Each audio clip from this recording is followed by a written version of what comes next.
नमस्ते बच्चों। हिंदी साहित्य का इतिहास 4 कालखंडों में विभाजित किया गया है।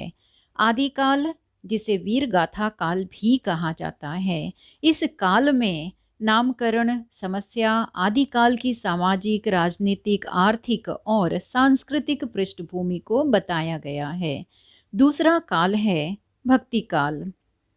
भक्ति काल की सामाजिक परिस्थितियां, जिसमें सामाजिक पृष्ठभूमि भक्ति आंदोलन के रूप निर्गुण और सगुण भक्ति धाराएं हैं।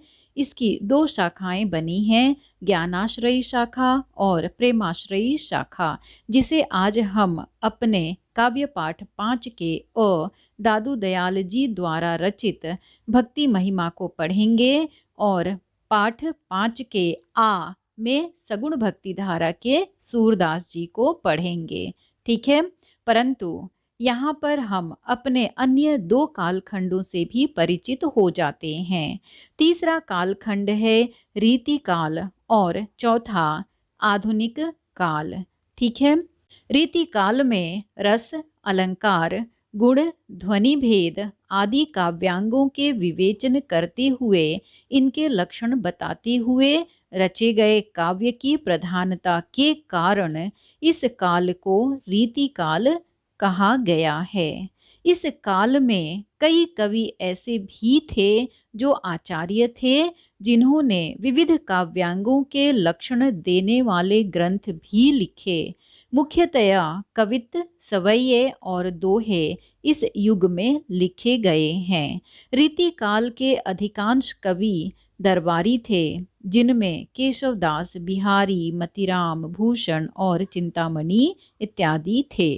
आधुनिक काल हिंदी साहित्य का आधुनिक काल तत्कालीन गतिविधियों से प्रभावित हुआ है। इसको हिंदी साहित्य का सर्वश्रेष्ठ युग माना जा सकता है, जिसमें पद्य के साथ साथ गद्य, समालोचना, कहानी, नाटक व पत्रकारिता का भी विकास हुआ है। तो चलिए सबसे पहले हम भक्ति काल को समझ लेते हैं। हिंदी साहित्य का स्वर्ण काल भी कहा जाता है। बच्चों, हिंदी साहित्य में भक्ति काल अपना एक अहम और महत्वपूर्ण स्थान रखता है। आदिकाल के बाद आए इस युग को पहले मध्यकाल भी कहा जाता था, जिसकी समयावधि संवत 1375 से लेकर 1700 तक की मानी जाती है। यह हिंदी साहित्य का श्रेष्ठ युग है, जिसको जॉर्ज ग्रियर्सन ने स्वर्ण काल, श्याम सुंदर दास ने स्वर्ण युग, आचार्य रामचंद्र शुक्ल ने भक्ति काल एवं हजारी प्रसाद द्विवेदी जी ने लोक जागरण कहा है। संपूर्ण साहित्य के श्रेष्ठ कवि और उत्तम रचनाएं इसी युग में प्राप्त होती हैं। दक्षिण में आलवार बंधु नाम से कई प्रख्यात भक्त हुए हैं। वे बहुत पढ़े लिखे नहीं थे, परंतु अनुभवी थे। आलवरों के बाद दक्षिण में आचार्यों की एक परंपरा चली, जिसमें रामानुजाचार्य प्रमुख थे। रामानुजाचार्य की परंपरा में रामानंद हुए। बच्चों, उनका व्यक्तित्व असाधारण था। वे उस समय के सबसे बड़े आचार्य थे। उन्होंने भक्ति के क्षेत्र में ऊंच नीच का भेद तोड़ दिया। उस समय का सूत्र था, जाति पाति पूछे नहीं कोई, हरि को भजय सो हरि का होई। ठीक है बच्चों, भक्ति काल निसंदेह हिंदी साहित्य का स्वर्ण युग है।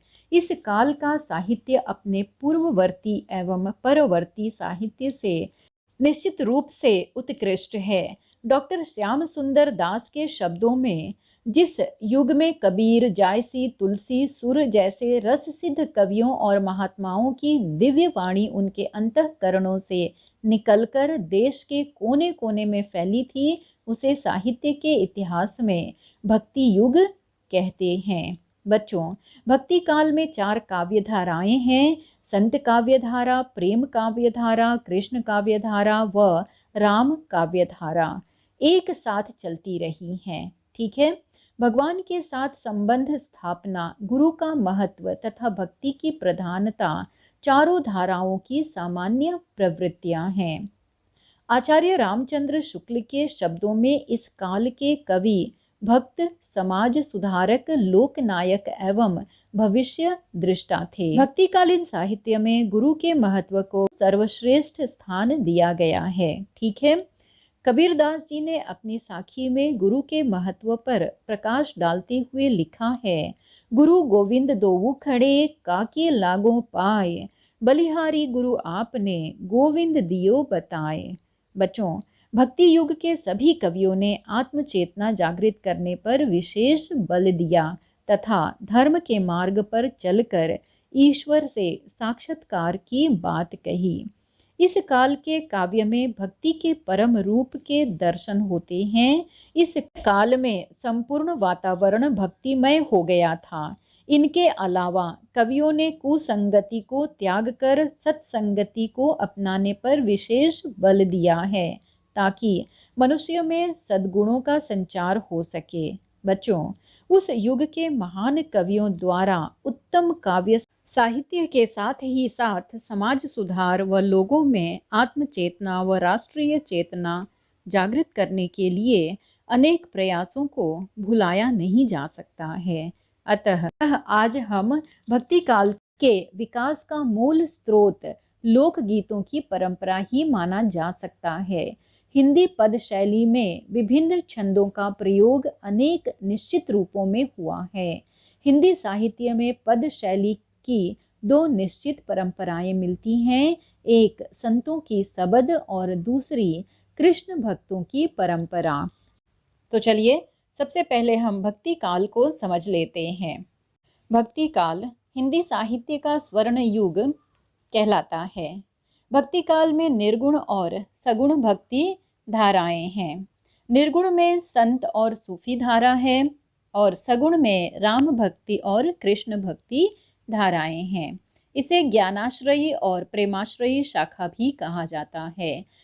निर्गुण ज्ञानाश्रयी शाखा के प्रमुख कवियों में से कबीर, कमाल, रैदास, धर्मदास, गुरु नानक देव, दादू दयाल, सुंदर दास इत्यादि थे। सगुण भक्ति धारा में राम भक्ति और कृष्ण भक्ति की बात की गई है। यहाँ पर सगुण भक्ति धारा में राम काव्य धारा के प्रमुख कवि तुलसीदास, नाभादास और स्वामी अग्रदास इत्यादि थे।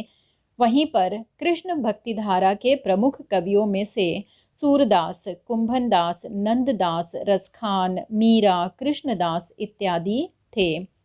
बच्चों, यहाँ पर हम दादू दयाल जी के परिचय को जान लेते हैं। दादू दयाल मध्यकालीन भक्ति आंदोलन में ज्ञानाश्रयी शाखा के प्रमुख संत कवि थे। इनके 52 शिष्य थे, जिनमें गरीबदास, सुंदरदास, रज्जब और बखना मुख्य हैं, जिन्होंने अपने गुरु की शिक्षाओं को जन जन तक फैलाया। इनकी शिक्षाएं दादू वाणी में संग्रहित हैं। बच्चों, ये अत्यधिक दयालु थे, इसलिए इनका नाम दादू दयाल पड़ गया। दादू हिंदी, गुजराती, राजस्थानी आदि कई भाषाओं के ज्ञाता थे। गुरु की शिक्षाओं को जन जन तक फैलाया। इनकी शिक्षाएं दादू वाणी में संग्रहित हैं। इन्होंने शबद और साखी लिखी। इनकी रचना प्रेम भावपूर्ण है। जात पात के निराकरण, हिंदू मुसलमानों की एकता आदि विषयों पर इनके पद तर्क प्रेरित न होकर हृदय प्रेरित हैं। बच्चों, दादू दयाल ने बहुत सरल भाषा में अपने विचारों की अभिव्यक्ति की है। इनके अनुसार ब्रह्मा से ओमकार की उत्पत्ति और ओमकार से 5 तत्वों की उत्पत्ति हुई। माया के कारण ही आत्मा और परमात्मा के बीच भेद होता है। दादू दयाल ने ईश्वर प्राप्ति के लिए गुरु को अत्यंत आवश्यक बताया है।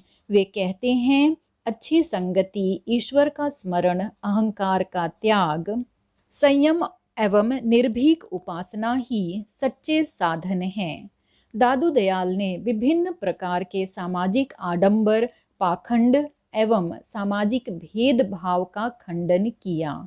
उन्होंने जीवन में सादगी, सफलता और निश्चलता पर विशेष बल दिया। बच्चों, सरल भाषा एवं विचारों के आधार पर दादू दयाल जी को राजस्थान का कबीर भी कहा जाता है। इन्होंने कबीर की तरह ही अपने उपास्य को निर्गुण निराकार माना है। हिंदी साहित्य के निर्गुण भक्ति संप्रदाय में कबीर नानक के समकक्ष हैं। संत दादू दयाल की मृत्यु 1603 में हुई। ठीक है बच्चों, यहाँ पर हमने दादू दयाल जी के जीवन परिचय को देखा। अब हम उनकी प्रमुख कृतियों को भी देख लेते हैं। इनकी प्रमुख कृतियाँ इस प्रकार हैं। अनभयवाणी, काया बेली आदि। काव्य के प्रकार को भी देख लेते हैं। साखी साक्षी का अपभ्रंश है जो वस्तुतः दोहा छंद में ही लिखी जाती है। साखी का अर्थ है साक्ष्य, प्रत्यक्ष ज्ञान, नीति ज्ञानोपदेश और संसार का व्यवहारिक ज्ञान देने वाले छंद साखी नाम से प्रसिद्ध हुए। निर्गुण संत संप्रदाय का अधिकांश साहित्य साखी में ही लिखा गया है, जिसमें गुरु भक्ति और ज्ञान उपदेशों का समावेश है। नाथ परंपरा में गुरु वचन ही साखी कहलाने लगे। सूफी कवियों द्वारा भी इस छंद का प्रयोग किया गया है। ठीक है, तो अब हम इनके काव्य परिचय को भी देख लेते हैं। प्रस्तुत साखी में संत कवि ने गुरु महिमा का वर्णन किया है। ईश्वर को पूजने के लिए कहीं बाहर जाने की आवश्यकता नहीं है। ईश्वर तो मन के भीतर ही है। नाम स्मरण से पत्थर हृदय भी मक्खन सा मुलायम बन जाता है। प्रेम का एक अक्षर पढ़ने वाले और समझने वाले ही ज्ञानी होते हैं। मनुष्य को उसका अहंकार ही मारता है, दूसरा कोई नहीं। अहंकार का त्याग करने से ईश्वर की प्राप्ति होती है। जिसकी रक्षा ईश्वर करता है वही इस भव सागर को पार कर सकता है। ईश्वर एक है, वह सभी मनुष्यों में समान रूप से बसता है, अतः सबको समान मानना चाहिए। इत्यादि बातों को दादू दयाल जी ने अपने इस काव्य में रखा है या अपने इस काव्य में बताया है। ठीक है बच्चों, तो चलिए हम दादू दयाल की साखियों के माध्यम से दादू दयाल के विचारों को देख लेते हैं। पहली साखी या दोहा। माखण मन पाहड़ भया, माया रस पिया, पाहड़ मन माखण भया, राम रस लिया। बच्चों, यह दोहा कवि दादू दयाल द्वारा रचित दादू ग्रंथावली के अर्थ माया का अंग पदावली से लिया गया है। इस दोहे में कवि दादू दयाल ने राम नाम की महिमा का बखान करते हुए मोह माया में लीन रहने वाले लोगों और राम के नाम की भक्ति करने वालों के बीच के अंतर को समझाया है। तो चलिए इसके भावार्थ को भी देख लेते हैं। कवि का कहना है कि जिसका मन मक्खन की तरह एकदम कोमल है, परंतु उसके पास धन, संपत्ति, पद, प्रतिष्ठा, यश, कीर्ति, फेम, मान, सम्मान इत्यादि है, तो वह इन सब के मोह में पड़ जाता है और इस मोह माया के चक्कर में पड़कर अपने कोमल मन को पत्थर जैसा बना लेता है, यानी वह कठोर हो जाता है। हम अक्सर लोगों को कहते हुए सुनते हैं कि इसका दिल तो पत्थर जैसा है, जिसे आप भी जानते हैं। दूसरी तरफ कवि राम नाम के रस पीने की बात करते हैं, अर्थात जिन्होंने भक्ति का रस पी लिया है, जिसने ईश्वर को स्मरण कर लिया है, उनका पत्थर जैसा हृदय भी पिघलकर मक्खन जैसा बन जाता है, अर्थात उनके हृदय में प्रेम भाव जाग जाता है और वे अच्छाई के रास्ते पर चलने लगते हैं। ठीक है बच्चों, ठीक इसी तरह से इनके अगले दोहे को भी देख लेते हैं, जिसमें इन्होंने अहंकार की बात की है। ठीक है, जहाँ राम तह मैं नहीं, मैं तह नाही राम, दादू महल बारीक है, द्वय को नाही ठाम। बच्चों, इस दोहे के माध्यम से कवि ने ईश्वर और मैं यानी अहंकार की बात की है। वे कहते हैं कि ईश्वर और अहंकार दोनों एक साथ नहीं रह सकते हैं। इसे तो आपने साक्षात रूप में अनुभव किया ही होगा। ठीक है, इन्हीं सब बातों को कवि ने अपनी इस साखी में कहा है। कवि का मानना है कि जिस व्यक्ति के अंदर अहंकार भरा रहता है वह ईश्वर से कोसों दूर रहता है। दूसरी तरफ जो व्यक्ति ईश्वर को अपने हृदय में रखना चाहता है, ईश्वर की भक्ति पाना चाहता है, उसे अपने हृदय को साफ रखना पड़ेगा, अर्थात अपने अहंकारों को छोड़ना पड़ेगा। जिस तरह से एक म्यान में दो तलवारें नहीं रह सकती हैं। बच्चों, यहाँ पर कबीरदास जी की पंक्तियां मुझे याद आ रही है। वे भी कहते हैं, जब मैं था तब हरि नहीं, अब हरि है मैं नाही, प्रेम गली अति सांकरी, या में दो न समाए। अर्थात प्रभु को पाने के लिए, उनकी भक्ति में लीन होने के लिए अपने अहंकारों को छोड़ना होगा। और यदि कोई व्यक्ति अपने अहंकारों को छोड़ देता है तो ईश्वर उसके हृदय में स्वयं वास करने लगते हैं। अर्थात उसके हृदय रूपी मन मंदिर में जब ईश्वर का वास हो जाएगा तब वह प्रभु में लीन हो जाएगा या फिर उसे प्रभु प्राप्त हो जाएंगे। ठीक है। ठीक उसी तरह से अहंकार और ईश्वर दोनों एक ही हृदय में नहीं रखे जा सकते हैं। अतः दादू दयाल जी कहते हैं, दादू महल बारीक है, द्वय को नाही ठाम। अर्थात एक साथ दोनों के लिए इनके हृदय में स्थान नहीं है। कबीर दास जी भी यही कहते हैं। तो चलिए हम अपनी अगली साखी की तरफ चलते हैं। दादू गावे सुरती सौ, बाणी बाजे ताल, यहुमन नाचे प्रेम सौ, आगे दीन दयाल। बच्चों, यहाँ पर गावे यानी गाना है, सुरती मतलब स्मरण करना, याद करना, बाणी यानी वाणी, बाजय बजना, दीन दयाल मतलब ईश्वर। बच्चों, इस साखी या इस दोहे के माध्यम से कवि कहना चाहते हैं कि वे तो पूरी तरह से ईश्वर की भक्ति में लीन हैं, मग्न हैं और उस स्मरण शक्ति के सहारे ईश्वर की प्रार्थना कर रहे हैं। आगे वे कहते हैं कि जब वे अपनी वाणी से ईश्वर की भक्ति करते हैं, उन्हें याद करते हैं, तब वाणी ऐसी लगती है जैसे ताल बज रहा हो। वे कहते हैं कि मेरा मन, मेरा हृदय प्रेम से झूम रहा है, नाच रहा है। बच्चों, आगे दादू दयाल जी कहते हैं कि ईश्वर अपने भक्तों का विशेष ध्यान रखते हैं और वे ही अपने भक्तगण और संसार के दीन दुखियों पर अपनी कृपा दृष्टि बनाए रखते हैं। अतः उस ईश्वर की भक्ति में हमें लीन रहना चाहिए। आगे सब कुछ ईश्वर संभाल लेंगे। हमें किसी भी प्रकार की चिंता करने की आवश्यकता नहीं है। ठीक है बच्चों, मैं उम्मीद करती हूँ कि ये सब दोहे आपको समझ में आ गए हैं। तो चलिए हम अपने चौथे दोहे की तरफ चलते हैं।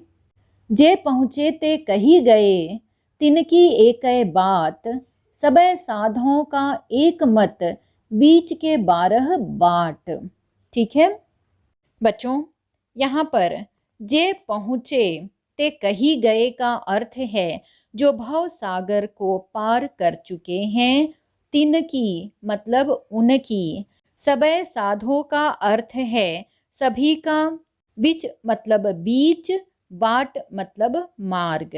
बच्चों, इन पंक्तियों के माध्यम से कवि कहना चाहते हैं कि जिन लोगों ने भक्ति के सहारे अपने जीवन रूपी भव सागर को पार कर लिया है, वे कहते हैं कि अपने जीवन रूपी भवसागर के पार करने का एक ही मार्ग है और वो है ईश्वर की भक्ति का मार्ग। ठीक है।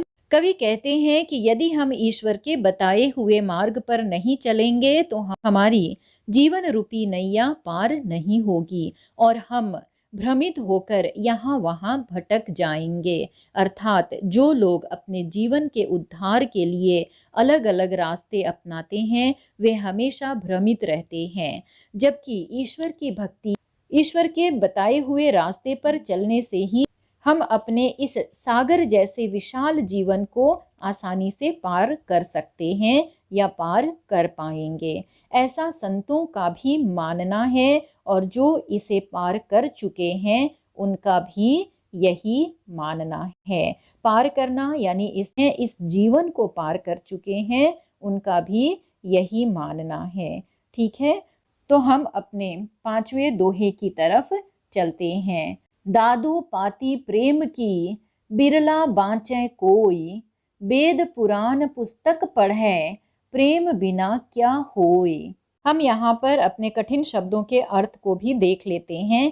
पाती पत्र, बिरला मतलब बहुत सारे लोगों में से कोई एक, बाँचै पढ़ना, वेद पुराण वेद और पुराण। ठीक है बच्चों, दादू दयाल जी इन पंक्तियों के माध्यम से प्रेम के महत्व को बताते हुए कहते हैं कि चाहे व्यक्ति पढ़ा लिखा हो या अनपढ़ हो, उसके हृदय में प्रेम का भाव होना चाहिए। यदि हृदय में दया करुणा प्रेम नहीं है तो वह व्यक्ति चाहे कितने ही वेदों पुराणों यानी महान ग्रंथों को रट ले, याद कर ले, बिना देखे कंठस्थ कर ले, परंतु उसकी गिनती ना के बराबर है, अर्थात नगण्य में ही की जाएगी। कहने का तात्पर्य यह है कि मोटी मोटी किताबें तो सभी पढ़ते हैं, ग्रंथों को तो सभी पढ़ते हैं, याद कर लेते हैं, परंतु उसमें से कोई विरला ही, कोई खास व्यक्ति ही प्रेम के भाव को समझ पाता है। इसे समझना सबके वश की बात नहीं है। ईश्वर के प्रेम पत्र को तो विरला ही समझ सकता है और प्रेम रूपी भक्ति के मार्ग पर चल पड़ता है। अतः कबीर दास जी भी यही कहते हैं कि पोथी पढ़ पढ़ जग मुआ, पंडित भया न कोय, ढाई आखर प्रेम का, पढ़े सो पंडित होए। ठीक है बच्चों, यहाँ पर दादू दयाल जी हमें, पोथी तो हम पढ़ते हैं अपने विचारों को आगे ले जाने के लिए, अपनी नौकरी के लिए, अपने आप के लिए, अतः हमारे हृदय में एक दूसरे के प्रति प्रेम का भाव होना चाहिए, अन्यथा हमारा जीवन निरर्थक है, हमारा जीवन व्यर्थ है। ठीक है, यही बात इन्होंने इन पंक्तियों के माध्यम से कही है। ठीक है, तो चलिए हम अपने अगले दोहे को भी यहाँ पर देख लेते हैं। कागद काले करी मुए, केते वेद पुराण, एक आखर पीव का, दादू पढ़े सुजान। कठिन शब्द इस तरह से है, कागद यानी कागज, मुए मरना, केते कितना, आखर अक्षर, पीव प्रिय, यहाँ पर प्रभु कहा गया है, सुजान चतुर या फिर ज्ञानी। ठीक है बच्चों, यहाँ पर यानी इन पंक्तियों के माध्यम से कवि कहते हैं कि अनेक ज्ञानी विज्ञानी, अपने आप को समझदार मानने वाले विद्वानों ने अनेक ग्रंथ लिखा और उसको ग्रहण भी किया, उसकी गहराइयों को जांचा परखा और उसका स्पष्टीकरण भी किया। इतना सब करते हुए कागज पर लिख लिख कर उसको काला कर दिया।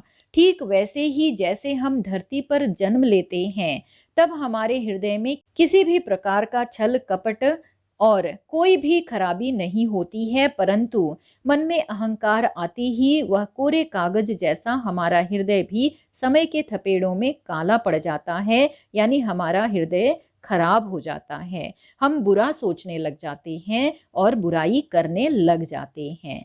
ठीक है, कवि ने यही कहा है कि इतना सब करने के बाद भी जीवन का सच्चा मार्ग उन्हें नहीं मिल पाया है या नहीं मिल पाता है।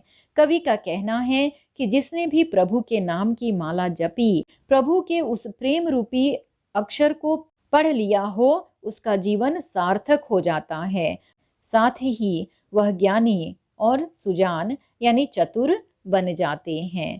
ठीक है बच्चों, जीवन की गहराई और जीवन का जो उद्देश्य है, सिर्फ वह कागज पर लिखने से नहीं, बल्कि जो कागज पर लिखा हुआ है उसको अमल करने पर भी है, उसको अमल करने से ही हम आगे बढ़ पाएंगे। कागज पर तो बहुत सारे लोग पढ़ लेते हैं, जैसा कवि ने यहाँ पर कहा है, ज्ञानी विज्ञानी हो जाते हैं, लेकिन एक दूसरे के प्रति, एक दूसरे के लिए मन में अगर प्रेम का भाव नहीं रहेगा, सहृदयता नहीं रहेगी, करुणा नहीं रहेगी, कवि ने हृदय के प्रेम को यहाँ पर बताया है और वही हृदय का प्रेम हमारे जीवन की सार्थकता को व्यक्त करता है। ठीक है, अब हम अपने 7वें दोहे की तरफ चलते हैं। कवि कहते हैं, दादू मेरा बैरी मैं मुआ, मुझे न मारे कोई, मैं ही मुझको मारता, मैं मर जीवा होय। बच्चों, यहाँ पर कवि कहते हैं कि हमारा अहंकार ही हमारा सबसे बड़ा शत्रु है और कोई नहीं। वह हमें अपने वश में करके हमें तोड़ देता है। उसके रहते हम कुछ भी अच्छा न तो सोच सकते हैं और न ही कुछ अच्छा कर सकते हैं। अहंकार की वजह से ही हमें हार यानी पराजय का मुंह भी देखना पड़ता है। यही हमें मारता है और कोई दूसरा हमें नहीं मार सकता है, परंतु यह तो हमारे भीतर ही रहता है, हमें अंदर ही अंदर तोड़ देता है। अतः कवि कहते हैं कि दादू मेरा बैरी मैं मुआ, मुझे न मारे कोई, अर्थात मैं यानी अहंकार, अर्थात मैं खुद ही अपने आप को मार रहा हूँ, दूसरा कोई मुझे मार नहीं सकता है। आगे कवि कहते हैं कि मैं ही मुझको मारता, मैं मर जीवा होय, अर्थात मैं स्वयं को मारने जा रहा हूँ, मतलब मैं अपने अहंकारों को मारकर पुनः जीवित हो जाऊंगा। पहले मैं जीवित रहते हुए भी मरा हुआ सा था, क्योंकि मेरे अंदर अहंकार भरे हुए थे। अब मैं उस अहंकार को मार डालूंगा, खत्म कर डालूंगा, यानी अपने हृदय से निकाल दूंगा। ठीक है। और जब मेरे अंदर का अहंकार निकल जाएगा तो मेरा पुनर्जन्म हो जाएगा, मैं पुनः जीवित हो जाऊंगा, अर्थात मैं अच्छे कार्य करने लगूंगा और सब लोगों से प्रेम करने लगूंगा। ठीक है। तो अब अंदर के अहंकार को मारने से मैं जी उठा हूँ और जी उठूंगा। बच्चों, अब हम अपने अगली साखी को यानी अगले दोहे को भी देख लेते हैं।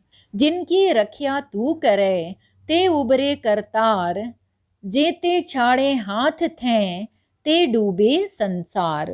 कठिन शब्दों के अर्थ को भी देख लीजिए। रखिया रक्षा, उबरे बचना, पार होना, करतार सृष्टि की रचना करने वाला, जे जिसे, तै तुम, थे से, ते वह। ठीक है। बच्चों, इन पंक्तियों से यह पता चलता है कि कवि दादू दयाल जी ईश्वर में अटूट विश्वास करते थे। ईश्वर की शक्ति अपरंपार है। उनका कहना है कि जिसकी रक्षा स्वयं ईश्वर करते हैं उसे कोई भी मार नहीं सकता है। यहाँ पर हम प्रहलाद की भक्ति के माध्यम से समझ लेते हैं। प्रहलाद भगवान विष्णु का भक्त था और उसके पिता हिरण्यकश्यप नहीं चाहते थे कि प्रहलाद विष्णु की पूजा करे, क्योंकि वह स्वयं को भगवान मानता था। अतः उसने प्रहलाद पर कई तरह का अत्याचार करवाया और करवाता रहा। हिरण्यकश्यप की बहन होलिका को वरदान मिला था कि वह आग में भी जाएगी तो जलेगी नहीं। यही कारण था कि हिरण्यकश्यप ने लाखों अत्याचार करने के बाद, हार मानने के बाद, अपनी बहन होलिका की गोद में भक्त प्रहलाद को बिठाकर लकड़ियों में आग लगा दी। परंतु बुराई पर अच्छाई की जीत होती है, इसे कौन नहीं जानता है। प्रहलाद की भक्ति रंग लाई और धधकती हुई अग्नि के बीच बैठने के बावजूद वह जीवित बच गया, और जिसे न जलने का वरदान मिला था वह जलकर राख हो गई। तो बच्चों, ईश्वर की शक्ति का परिचय यहाँ पर हमें मिल जाता है। अतः कवि ने अपने आप को ईश्वर के हवाले कर दिया है ताकि ईश्वर उनकी रक्षा कर सकें।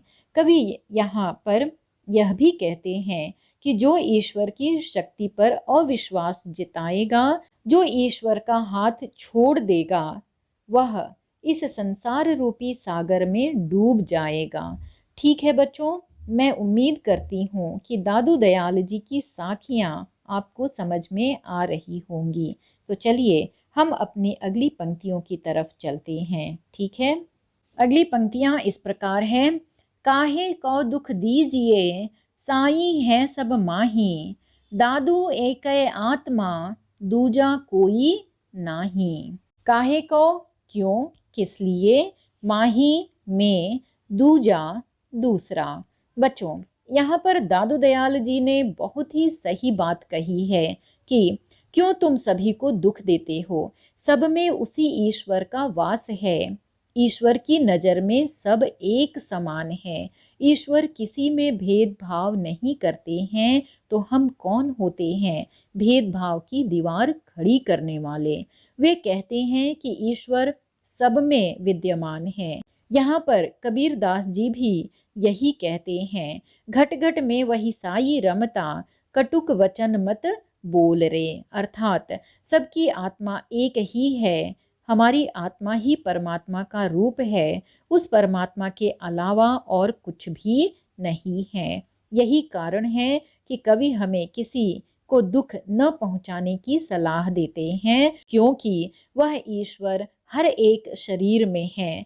घट घट यानी हर एक शरीर में वास करता है, तो दूसरे को हम दुख पहुंचाएंगे तो उस ईश्वर को दुख पहुंचाएंगे, ऐसा कवि मानते हैं। ठीक है बच्चों, अब हम अपने इस काव्य के अंतिम साखी, अंतिम दोहे को पढ़ेंगे और समझेंगे। ठीक है, अंतिम दोहा। दादू इस संसार में ये दो ही रतन अमोल, एक साई एक संत जन, इनका मोल न तोल, इनका मोल न तोल। बच्चों, दादू दयाल जी इस पूरे संसार में दो ही रत्नों को अनमोल बताते हुए कहते हैं कि एक तो ईश्वर रत्न है और दूसरा संत। यही दोनों इस संसार के अनमोल रत्न हैं, क्योंकि इनको न तो खरीदा जा सकता है और न ही इन्हें बेचा जा सकता है। ये दोनों सच्चे अर्थों में अनमोल रत्न हैं। ईश्वर तो सृष्टि की रचना करते हैं, उसके पालनहार भी हैं। सृष्टि के कण कण में वे ही विराजमान हैं और सृष्टि को संचालित भी करते हैं। और संत जन अपने ज्ञान के प्रकाश से स्वयं को तो प्रकाशित करते ही हैं, साथ में दूसरों को भी सही मार्ग दिखाते हैं और समाज को सही दिशा में ले जाते हैं। ईश्वर तो सभी के भीतर वास करते हैं और सही दिशा प्रदान करते हैं। दूसरे संत जन हैं जो समाज में रहकर अपने ज्ञान, अपनी बुद्धि, अपने विवेक से पूरे समाज को लाभान्वित करते हैं। तो बच्चों, दादू दयाल जी ने प्रभु और संत जन को अनमोल रत्न कहा है। हम लोगों ने दादू दयाल जी की साखियों को बहुत ही अच्छी तरह से समझ लिया है, जान लिया है और अपने दिलो दिमाग में कई बातों को उतार भी लिया है कि ईश्वर हर एक के मन में रहते हैं, उन्हें बाहर तलाशने की आवश्यकता नहीं है। हमें मोह माया को त्याग कर राम की भक्ति करने के लिए कवि कहते हैं। यदि हम मोह माया में फंसे रहेंगे तो पत्थर दिल बन जाएंगे। ईश्वरीय भक्ति से हमारा पत्थर दिल भी मक्खन जैसा बन जाएगा। कवि ईश्वर की भक्ति के लिए हमें अहंकारों को त्यागने के लिए प्रोत्साहित कर रहे हैं। ईश्वरीय भक्ति में अटूट श्रद्धा रखते हुए कवि कहते हैं कि ईश्वर ही भव सागर को पार करने का एकमात्र साधन है, अतः हमें उनकी भक्ति में लीन रहना चाहिए। आगे वे कहते हैं कि बड़े बड़े ग्रंथों को तो पढ़ा जा सकता है, परंतु प्रेम को समझना कठिन है। प्रेम को तो कोई विरला ही समझ सकता है। यह सभी के वश की बात नहीं है कि वह किसी पर दया करे, करुणा करे और किसी के लिए उसके मन में प्रेम भाव जागे। बच्चों, यहाँ पर दादू दयाल जी ने अपने ज्ञान के उपदेश के माध्यम से जीवन के सार को समझाया है। ठीक है, तो हम थोड़ा और आगे बढ़ते हुए अपने स्वाध्याय को भी देख लेते हैं। आकलन कृति क्रमांक 1, सूचनाओं के अनुसार कृतियां पूर्ण कीजिए। अ का 1, अंतर स्पष्ट कीजिए। माया रस, राम रस। बच्चों, माया रस और राम रस के बीच के अंतर को बताना है। ठीक है, माया रस क्या है? मक्खन जैसा मन मोह माया में पड़कर पत्थर जैसा बन जाता है। ठीक है, और राम रस क्या है? पत्थर जैसा मन मक्खन जैसा बन जाता है। ठीक है। दूसरा, अ का दूसरा लिखिए। मैं ही मुझको मारता से तात्पर्य दादू दयाल जी के अनुसार मनुष्य का सबसे बड़ा दुश्मन मैं अर्थात अहंकार होता है। अपने अहंकारों के कारण ही मनुष्य अपना विवेक, अपनी बुद्धि को भूल जाता है, नष्ट कर देता है। इस तरह से मनुष्य को मारने वाला कोई और नहीं बल्कि उसके भीतर छुपा हुआ उसका अहंकार ही उसको मारता है। कवि ने इन पंक्तियों के माध्यम से यही बताया है। ठीक है, थोड़ा और आगे बढ़ते हैं। कृति क्रमांक 1 का आ को भी देख लेते हैं। सह संबंध जोड़कर अर्थपूर्ण वाक्य बनाइए। ठीक है, पहला पाती प्रेम की।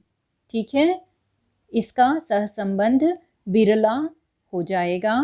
साई का सहसंबंध काहे को दुख दीजिए।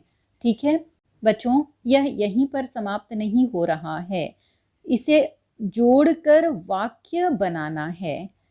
सहसंबंध हमने यहाँ पर जोड़ लिया, अब इसका वाक्य भी बना लेते हैं। प्रेम की पाती को कोई विरला ही पढ़ सकता है। दूसरा, जो पहुँचे हुए लोग हैं वे एक ही बात कह गए हैं। बच्चों, हम थोड़ा और आगे बढ़ेंगे तो काव्य सौंदर्य आएगा, जहाँ पर कृति क्रमांक 2 का अ है। जिनकी रक्षा तू करें ते उबरे करतार। इस पंक्ति का भाव स्पष्ट कीजिए। बच्चों, मुझे लग रहा है कि आप इसे आसानी से या इसके भाव को आसानी से स्पष्ट कर पाएंगे, क्योंकि हम लोगों ने अपने काव्य के माध्यम से इसे बखूबी समझ लिया है। ठीक है, कृति क्रमांक 2 का आ। संत दादू के मतानुसार ईश्वर सब में है। इस आशय को व्यक्त करने वाली पंक्तियां ढूंढकर उनका भावार्थ स्पष्ट कीजिए। मुझे लग रहा है कि यहाँ पर आप इस पंक्ति को ढूंढ पाएंगे और उसे स्पष्ट भी कर पाएंगे। हम लोगों ने इसे बहुत ही अच्छी तरह से पढ़ लिया है, थोड़ी मेहनत तो आपको भी करनी होगी। ठीक है, तो चलिए हम अपने अभिव्यक्ति की तरफ चलते हैं। कृति क्रमांक 3 का अ। अहंकार मनुष्य का सबसे बड़ा दुश्मन है। इस उक्ति पर अपने विचार स्पष्ट कीजिए। इन सारी बातों को हमने अपने काव्य के माध्यम से समझ लिया है, जान लिया है कि मनुष्य का शत्रु और कोई नहीं बल्कि उसके भीतर छुपा हुआ उसका अहंकार ही होता है। जिस दिन मनुष्य अहंकारों को छोड़ देगा उसी दिन वह अच्छा व्यक्ति बन पाएगा। तो इस तरह से और भी आप कई चीज़ें जोड़कर लिख सकते हैं, क्योंकि आपको ये अपना विचार व्यक्त करना है, इसलिए मैं इसे आप पर छोड़ती हूँ। ठीक है, कृति क्रमांक 3 का आ। प्रेम और स्नेह मनुष्य जीवन का आधार है। इस संदर्भ में अपना मत लिखिए। ठीक है, ये दोनों प्रेम और स्नेह मनुष्य के जीवन में किस तरह से काम आता है, किस तरह से उसका आधार बनता है, इस बात को भी आपको अपने शब्दों में, अपने विचारों में व्यक्त करना है। ठीक है, रसास्वादन कृति क्रमांक 4। ईश्वर भक्ति तथा प्रेम के आधार पर साखी के प्रथम 6 पदों का रसास्वादन कीजिए। ठीक है, तो यहाँ पर इनके 6 पदों को देख लेते हैं। जैसे पहला ही पद है, माखण मन पाहण भया माया रस पिया। पाहण मन माखण भया राम रस लिया। यहाँ पर आपको भावार्थ ही लिखना है, काव्य नहीं लिखना है।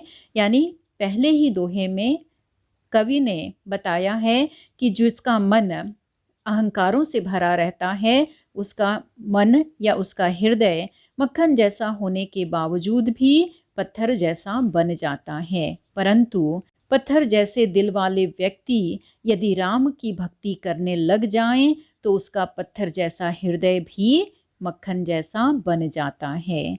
दूसरा, अहंकारों की बात की गई है कि जहाँ जहाँ राम तहाँ मैं नहीं। दादू दयाल ईश्वर की भक्ति कर रहे हैं, ईश्वर को याद कर रहे हैं और उनके हृदय में एक ताल बज रहा है और उनका हृदय प्रेम से नाच रहा है और सब कुछ उन्होंने ईश्वर पर छोड़ दिया है। वो कहते हैं आगे दीन दयाल, मैं तो ईश्वर की भक्ति में नाच रहा हूँ, हृदय नाच रहा है, झूम रहा हूँ, यानी पूरा मेरा तन मन उनकी भक्ति में लगा हुआ है। आगे ईश्वर की कृपा, जो वो करना चाहें वो ही करें।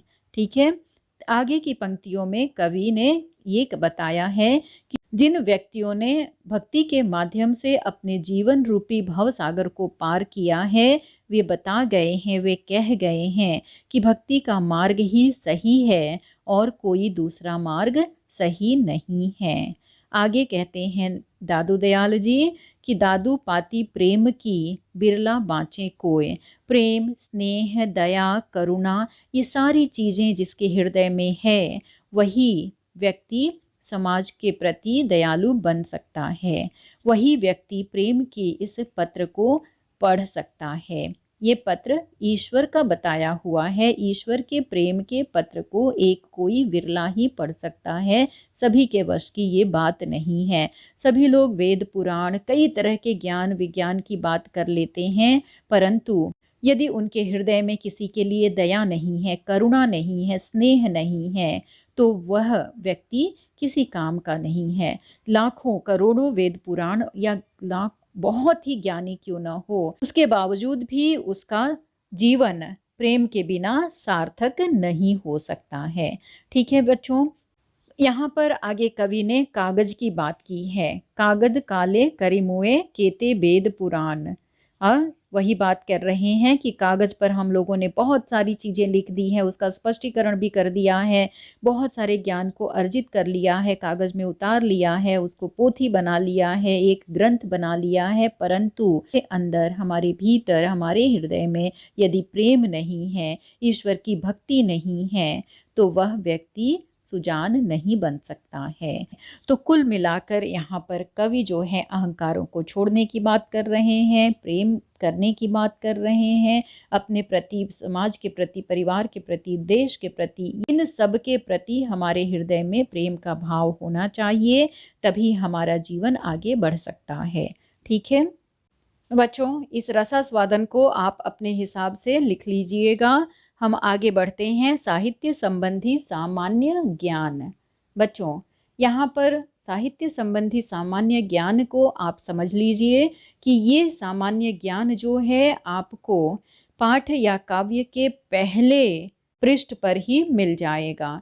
जैसे कवि परिचय है, प्रमुख कृतियाँ हैं, काव्य प्रकार या पाठ प्रकार है, काव्य परिचय है, इसमें आपको ये सारी जानकारी मिल जाएगी।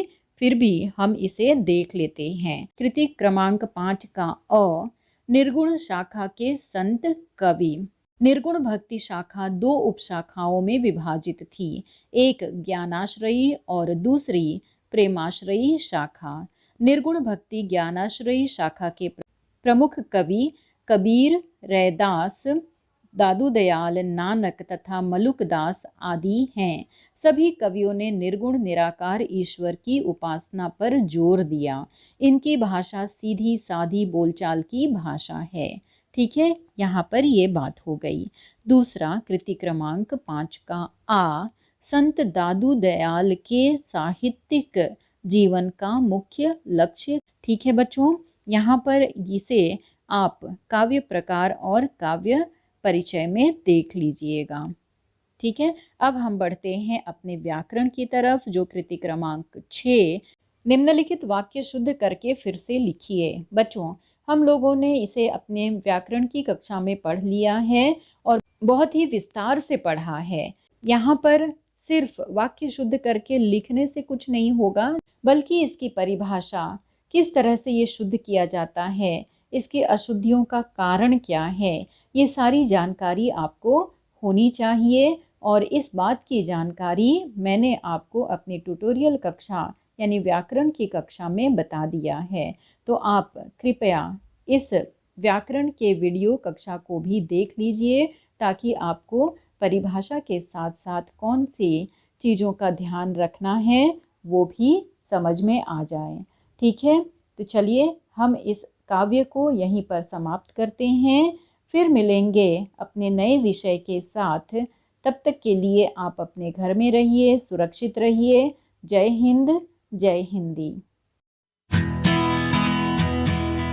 मेरे द्वारा पाठ्य पुस्तक के किसी और पाठ का वीडियो देखना या सुनना चाहते हैं तो मेरे इस चैनल को सब्सक्राइब कर दीजिएगा और बेल आइकन पर भी क्लिक कर दीजिएगा ताकि आपको नोटिफिकेशन मिल सके और आप इसका उचित लाभ प्राप्त कर सकें। धन्यवाद।